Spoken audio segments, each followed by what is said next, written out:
Et bonjour tout le monde, j'espère que vous allez bien. Ça y est, c'est la reprise après un petit temps de pause parce que j'avais des choses à faire dans ma vie. Je reviens pour les tirages pour les signes astro. Et aujourd'hui, on va commencer avec le signe de la balance. Alors bonjour les balances, j'espère que vous allez bien, que l'année se finit bien parce que oui, on va faire pour le mois de janvier 2022 car on finit 2021.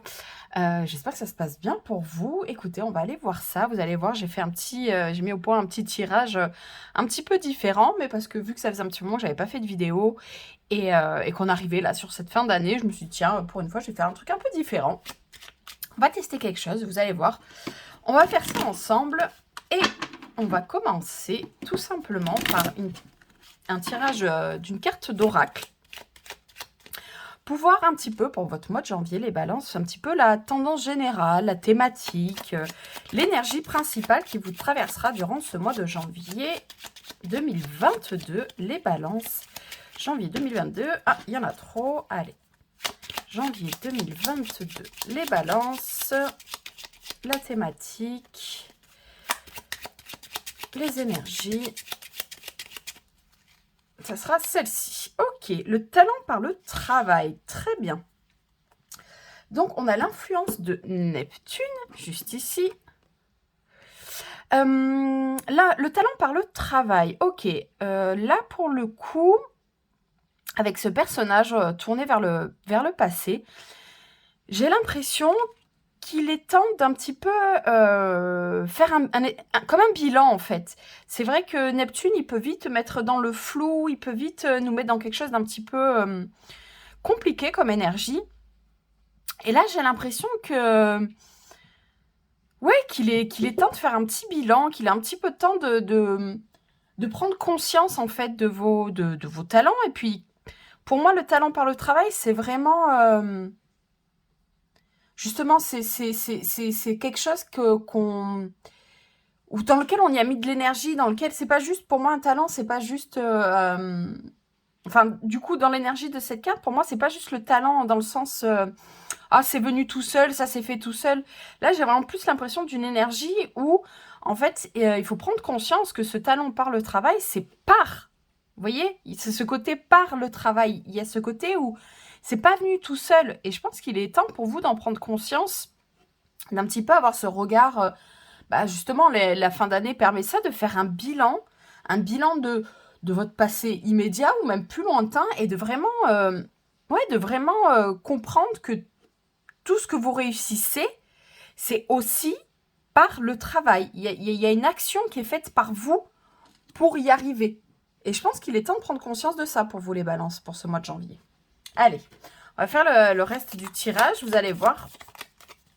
Donc en fait, un des gros changements qu'il y a eu ces derniers temps pour moi, ça a été un déménagement. Et en fait, j'ai cet oracle qui reprend les maisons de la roue astrale, enfin du thème astral, et en fait, a associé les maisons par une pièce d'une maison. Donc c'est vrai qu'on se retrouve voilà, comme ça avec des thématiques, et c'est super intéressant pour faire un tirage. Et je trouvais ça intéressant d'aller voir un petit peu ce côté comme si on était représenté par une maison, et de voir ce que chaque pièce, de quoi elle nous parle en fait. Et surtout, vous allez voir, j'ai mis au point, j'ai fait un petit tirage, vous allez voir. Allez, hop. Alors, pour vous, les balances pour le mois de janvier 2022, on va aller voir dans un premier temps la pièce qui est trop remplie.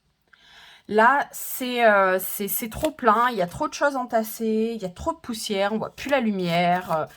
Là, c'est trop, quoi. Il y a vraiment trop de choses entassées, trop de choses remplies. On peut plus circuler. Et on va aller voir quelle est cette pièce pour vous, les balances, au mois de janvier 2022. On va ensuite aller voir pour vous, les balances, la pièce, votre pièce un petit peu doudou, votre pièce réconfort, la pièce dans laquelle vous vous sentez bien, où il fait bon vivre pour vous, où vous vous sentez à l'aise, vous vous sentez à votre place. Ça sera celle-ci. Et on va aller voir enfin cette pièce que justement vous avez laissée vacante. Cette pièce où vous passez à côté, vous la regardez à peine, vous n'avez fait aucune décoration, vous ne l'avez pas du tout remplie, vous n'êtes pas du tout investi dans cette pièce. Vous n'y avez rien fait, mais pourtant, elle mériterait un petit peu plus de votre attention, en fait, cette pièce. Allez. On va aller bien sûr compléter par le tarot pour un petit peu plus d'indications, pardon, pour aller voir un petit peu le pourquoi et le comment de l'état de ces pièces, en fait. Allez, hop. Allez, on va les tirer. 2 cartes pour chacune des pièces. Oula. Pardon. Allez. Pourquoi, comment, les balances. Hop là. Une déjà ici pour janvier 2022. Une là. Allez, les balances janvier 2022. Puis il fait bon vivre. Celle-ci. Et celle-ci. Allez, la troisième pièce. Ça sera celle-ci. Et celle-ci. Allez, vous allez voir. On va faire la lecture. Alors, dans un premier temps, donc cette pièce qui est trop pleine, quelle est-elle? Le hall d'entrée, le Gémeaux. Alors, cette pièce, donc c'est associé à la maison 3, la maison du Gémeaux, c'est la maison des échanges, des communications. Justement, ils ont représenté ça par le hall d'entrée parce que c'est ce passage entre notre intériorité et l'extérieur. C'est le moment où on échange, c'est le moment où aussi on peut... le hall d'entrée, c'est là où comment dire, où on reçoit les nouvelles. Hein, on va chercher le courrier, on l'ouvre dans le hall d'entrée. C'est le moment des échanges. Donc, c'est vraiment ça. Et cette pièce qui est trop remplie, pour moi, ça me fait penser qu'en fait, votre hall d'entrée, il est encombré et j'ai presque l'impression qu'il y a une espèce de... Comment dire? Les informations ne circulent plus vraiment, en fait. Il n'y a plus vraiment... les échanges, comment expliquer ça? Les échanges sont un petit peu saturés. Ça... Vous êtes justement, j'ai l'impression que pour moi, ça me fait penser comme si vous laissiez trop entrer l'extérieur, vous laissiez trop entrer les informations de l'extérieur, les échanges. Il n'y a pas vraiment c'est comme si cette porte, elle était grande ouverte et du coup, ça s'entasse et vous prenez pas le temps de dire, ben non, toi, je veux pas que tu rentres, ben non, ben ça, je veux pas. Il y a plus vraiment de limites posées, en fait. J'ai vraiment l'impression qu'il y a trop d'influence, il y a trop d'influence extérieure, en fait. Il y a trop, vous vous laissez trop remplir par ce qui se passe à l'extérieur. Allez, on va aller voir avec les cartes du tarot. Pourquoi, comment? Ok, donc nous avons le cavalier d'épée et nous avons le 2 de coupe. Donc effectivement, ce cavalier ce cavalier d'épée, en fait, justement, lui, il est dans la communication intense. Ça me fait penser, en fait, que... Il y a presque comme une aspiration à vous faire entendre, à vous faire... à ce qu'on vous écoute enfin et que du coup, en fait, vous partagez trop, en fait. C'est comme si... vous savez, des fois, c'est bien aussi de garder des choses pour soi. C'est bien d'avoir son intimité, c'est bien d'avoir son jardin secret. Et là, j'ai l'impression qu'il y a une volonté de tout dire, de tout exprimer, un petit peu ce côté, le cavalier d'épée, il a un petit peu ce côté à tort et à travers, hein, il a un petit peu ce côté, il mesure pas, hein, des fois il mesure pas ce qu'il dit, il mesure pas à qui il le dit aussi, c'est important aussi ça, c'est effectivement on a besoin de dire des choses, mais il faut choisir aussi les gens à qui on le dit, hein, comme je vous disais tout à l'heure, c'est presque comme si cette porte elle était trop ouverte et qu'il n'y a plus de... Il n'y a plus vraiment de sens de circulation, il n'y a plus vraiment... il n'y a plus vraiment de tri, en fait, qui est fait dans les personnes à qui vous exprimez ce que vous avez exprimé, en fait. Surtout que là, ce 2 de coupe, c'est beau, c'est parce que c'est... le 2 de coupe, c'est vraiment, c'est ça, c'est l'harmonie retrouvée, et c'est l'harmonie retrouvée dans les échanges. Là, en plus, on retourne dans les émotions. Donc, en fait, c'est trouver une personne qui est capable d'être sur le même niveau émotionnel que vous, en fait.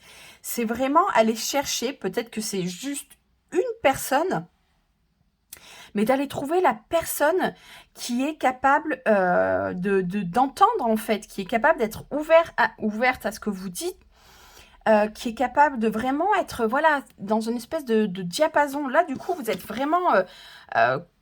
vous partez à la charge, hein, vous allez complètement vers l'extérieur, voilà, j'allais dire à tombeau ouvert, à fond la caisse. Là, on a vraiment quelque chose de beaucoup plus tempéré. On laisse aussi l'autre venir. On est chacun à sa place, tout le monde à sa place. Donc, il y a vraiment une entente et une harmonie, en fait, dans les échanges. Allez, cette pièce où il fait bon vivre pour vous. Les balances. Le bureau, ok. Là, on retrouve le côté travail, hein, on retrouve le côté stratégique, on retrouve le côté posé, on retrouve le côté... donc, on est la maison 10, la maison du Capricorne. Là, c'est là où on a vraiment tout le côté professionnel. Il y a certainement quelque chose comment dire, qui est en place, qui est structuré. Il y a quelque chose qui, justement, peut-être que ce bilan-là, vous l'avez fait et vous vous rendez compte que c'est vraiment dans un espace dans lequel vous vous sentez à l'aise, vous vous sentez à votre place. Il y a quelque chose, voilà, il y a quelque chose d'agréable pour vous d'être dans cet espace où ben, vous êtes un peu le boss, en fait. Hein, vous êtes un peu le boss. C'est vous qui posez comment dire, les jalons. C'est vous qui posez les limites. C'est vous qui presque... ouais, être dans une espèce de...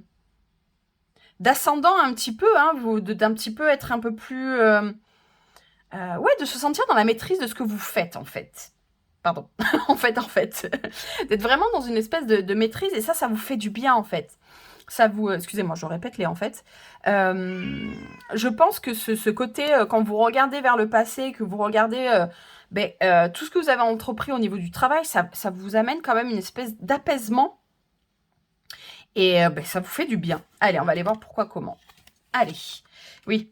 Oui. Donc, on a le 4 de denier et le roi de coupe. Effectivement, on est dans quelque chose de très... je vais dire protectionniste. Je ne sais pas si c'est le bon terme. Il y a un côté isolé, en fait. Il y a un côté où en fait, j'ai l'impression que par le travail, vous arrivez à trouver votre individualité, en fait. Vous arrivez à trouver votre talent, vous arrivez à trouver pourquoi vous êtes bon. Et du coup, ça donne du sens à votre vie, en fait. Et là, on a le 4 de denier. Vous voyez, vous gardez ça vraiment comme un trésor. C'est vraiment quelque chose de très précieux pour vous. En plus, c'est intéressant parce que la façon dont le 4 de denier est représenté, vous voyez, on a le côté enraciné, ancré, on a là qui reprend un petit peu tout le chakra, les chakras du milieu du corps, hein. On peut voir le plexus solaire, le cœur même. Et on a le chakra coronal qui est complètement ouvert, donc il y a quand même malgré tout, alors je sais que le 4 de denier est souvent représenté justement ce côté un peu grippe-sous, on garde tout pour soi. Mais pour moi, il y a un côté très aligné aussi dans ce personnage, en fait. Il a une espèce de repli sur soi. Hein, il n'est pas dans une ouverture, c'est clair. Mais il y a quelque chose de très aligné, il y a quelque chose de très... il y a quelque chose de très posé malgré tout dans ce personnage. Et j'ai l'impression qu'en fait, le travail, et surtout on est dans le denier, donc on est dans l'argent, on est dans le matériel, mais on peut être dans le très bon sens du matériel. Hein, c'est quelque chose qui est important aussi dans la structure de qui on est, dans ce qu'on représente.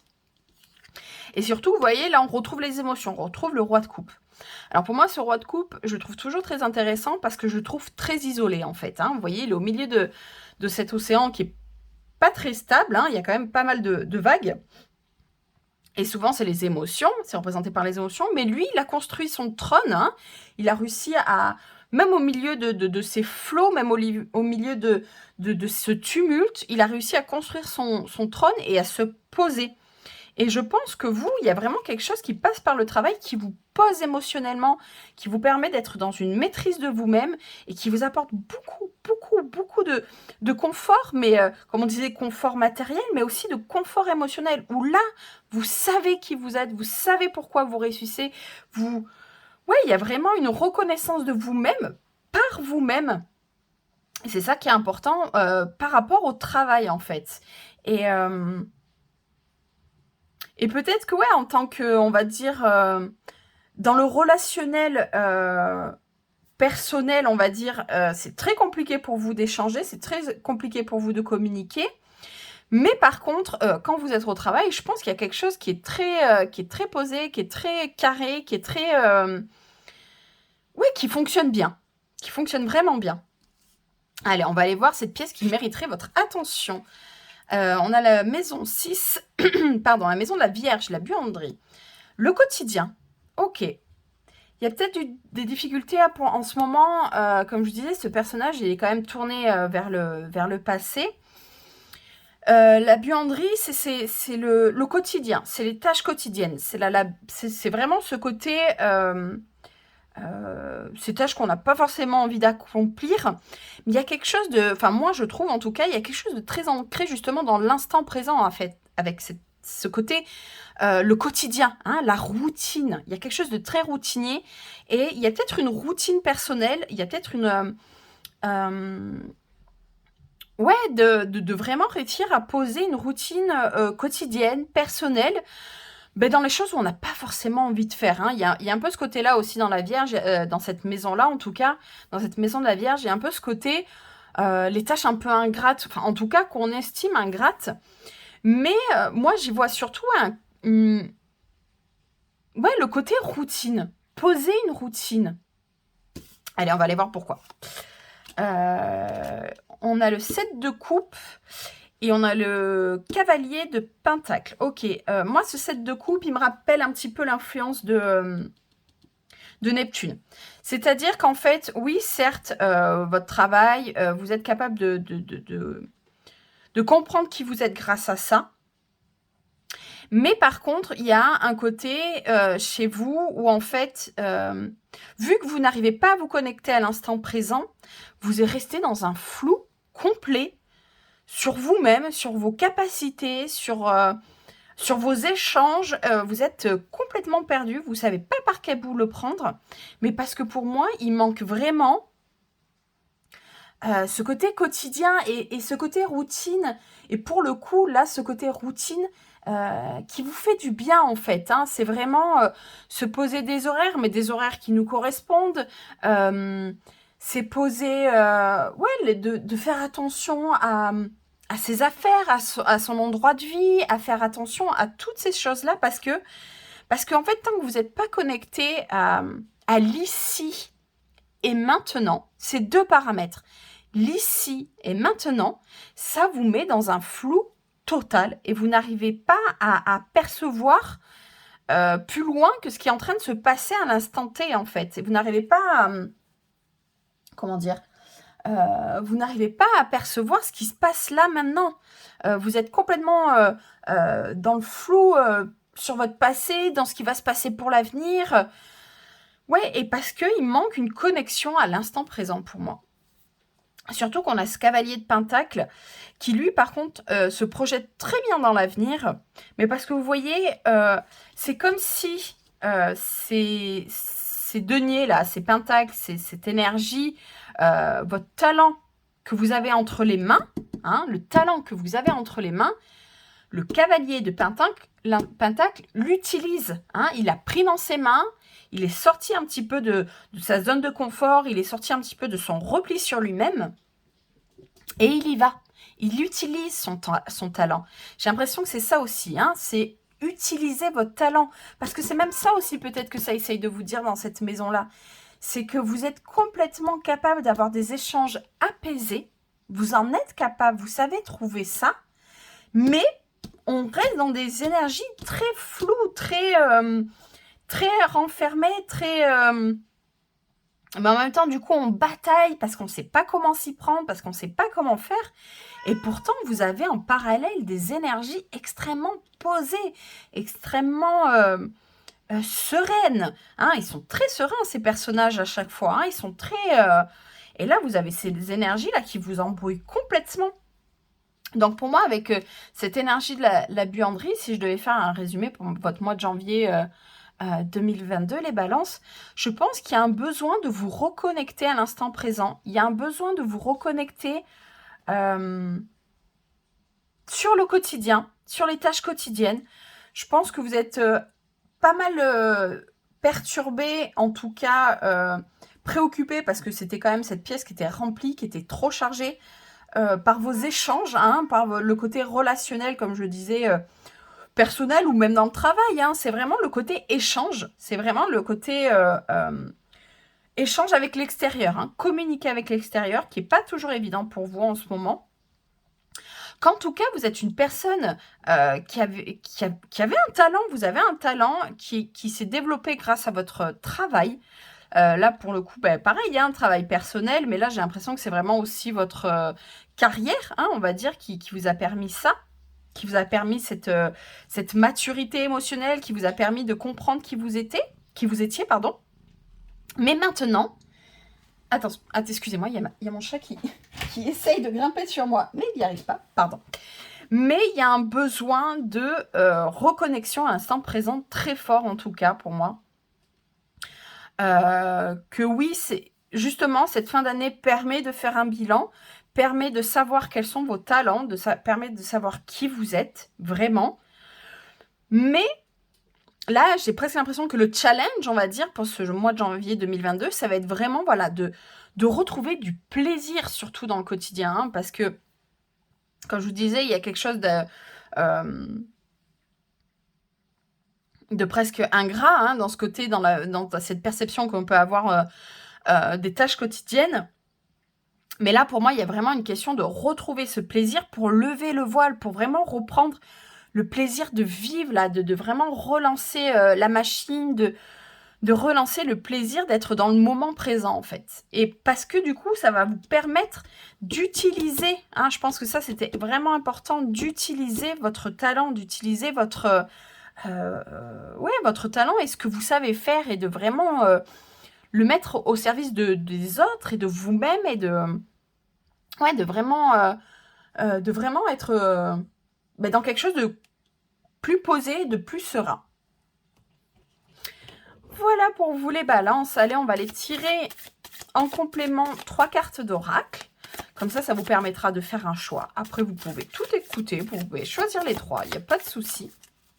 Mais en fait, en faisant ça, c'est vrai que ça permet d'avoir un message un petit peu plus personnalisé. Là, l'oracle que j'ai choisi en plus, c'est message de l'âme. Donc, on va aller voir un petit peu les messages de votre âme pour vous, les balances, pour ce mois de janvier 2022. Les balances janvier 2022. Allez, choix numéro 1. Choix numéro 2. Choix numéro 3. Allez, on prend le temps d'une respiration. On inspire. On expire. Choix 1, choix 2, choix 3. Et c'est parti. Allez, choix numéro 1. Faire confiance à la vie. La vie, c'est mieux que toi ce qui est bon, juste et équilibré pour toi. Repense à chaque peine et chaque moment difficile. Rappelle-toi la force, la joie et les émotions que t'ont procuré ces moments après coup. Choix numéro 2. Prioriser. Tout se bouscule, tout s'entremêle, tout s'accumule. Prends le temps de lister toutes ces choses qui te préoccupent. Attribue-leur une note de priorité. Libère ton esprit en t'occupant d'une tâche après l'autre. Choix numéro 3. Grandir et mûrir. Il est temps pour toi de gagner en sagesse. Note toutes ces expériences de vie que tu as traversées, ce qu'elles t'ont apporté, de bon et de mauvais. Tire les leçons de ces pas sages, puis avance et laisse-toi évoluer. Alors, je ne sais pas si vous avez vu, il y a quand même un thème qui revient dans ces 3 cartes. C'est le fait, comme je vous disais, un petit peu de faire un bilan. Hein. Il y a un côté, là, il faut repenser, là, il faut lister, là, il faut noter. Donc, il y a un côté comme ça où il est temps de poser les choses et de faire un bilan pour pouvoir voir ce qui a été, voir ce qui est possible et de retrouver l'instant présent pour faire les choses. Donc voilà pour vous les balances pour ce mois de janvier 2022. J'espère qu'il y aura eu des messages intéressants pour vous. J'espère que ça vous aura plu. N'hésitez pas à liker, partager, commenter, vous abonner si vous voulez voir plus de vidéos. En tout cas, je vous souhaite une très belle fin d'année et un très bon début de nouvelle année 2022. Bye bye les balances!